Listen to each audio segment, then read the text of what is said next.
শিক্ষা প্রতিষ্ঠানের অবকাঠামোগত উন্নয়ন এবং শিক্ষার পরিবেশকে সুন্দর এবং স্বাভাবিক করার জন্য আজকের এই সভার সম্মানিত সভাপতি উপস্থিত, আজকের সভার প্রধান অতিথি গণপ্রজাতন্ত্রী বাংলাদেশ সরকারের সম্মানিত সংসদ সদস্য, ঢাকা 14 আসনের দায়িত্বপ্রাপ্ত ইঞ্জিনিয়ার সাজিদা ইসলাম পুলি, উপস্থিত ইসলামী আদর্শ উচ্চ বিদ্যালয়ের সম্মানিত প্রধান শিক্ষক, উপস্থিত শিক্ষকবৃন্দ এবং ছাত্রবৃন্দ, এলাকাবাসী, রাজনৈতিক নেতৃবৃন্দ, আসসালামু আলাইকুম ওয়া রাহমাতুল্লাহ। আমি কারো নাম বললাম না, ইতিমধ্যে রাজ্জাক ভাই, জিয়া সবাই একাধিক, শামীম ভাই একাধিকবার নাম বলেছেন।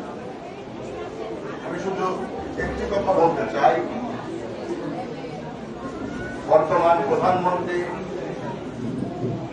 মাননীয় প্রধানমন্ত্রী জনাব তারেক রহমানের নেতৃত্বে যে সরকার, এই সরকারটি শিক্ষা বান্ধব একটি সরকার।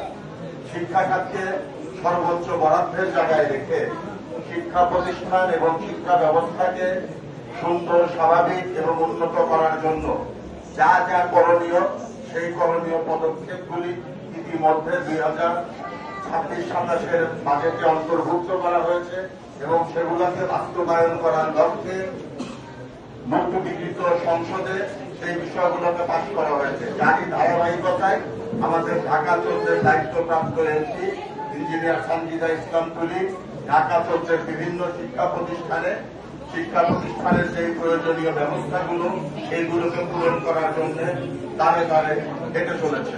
আপনাদের সকলের কাছে বিনীত নিবেদন থাকবে, বাংলাদেশ জাতীয়তাবাদী দলের একজন কর্মী হিসাবে, এদেশের একজন নাগরিক হিসাবে আপনাদের সকলের প্রতি বিনীত অনুরোধ থাকবে, আপনাদের যার যার নিজস্ব জায়গা থেকে শিক্ষা প্রতিষ্ঠান এবং শিক্ষা ব্যবস্থাকে সুন্দর এবং স্বাভাবিকভাবে পরিচালিত করার জন্য সেই কাজগুলো করা উচিত।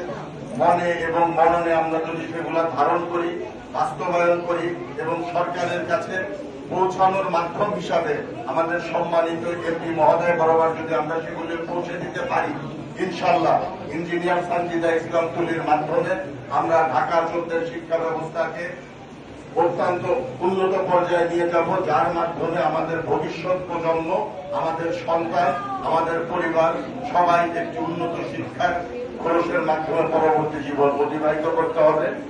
আমার আমি বক্তব্য দীর্ঘায়িত করব না। মাননীয়